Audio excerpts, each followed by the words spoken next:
একটা সুন্দর জিনিস দেখায় আপনাদেরকে, সেটি হলো এখানে কয়েকটি কুশরের গাছ দেখতে পাচ্ছেন, মানে কুশর আর কি দেখতে পাচ্ছেন। তো এগুলো আসলে আমরা যে বাজার থেকে যেগুলো কিনে খাই সেই কুশরেরই চারাগুলো। এই যে আমাদের দেশ থেকে এই আখ চাষটা বিলুপ্ত, প্রায় বিলুপ্ত, কারণ আমাদের দেশের কৃষকরা এখন আর এই আখ চাষ করে না, কারণ এটাতে প্রায় দীর্ঘ সময় লাগে, প্রায় 1 বছরের মতো। তো এখন সেই কারণে এটাতে আসতে চায় না।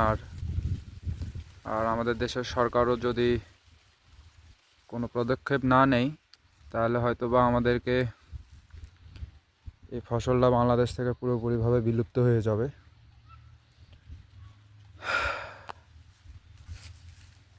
কুসুরটা অনেক খেতে মিষ্টি আর কি, প্রচুর রস।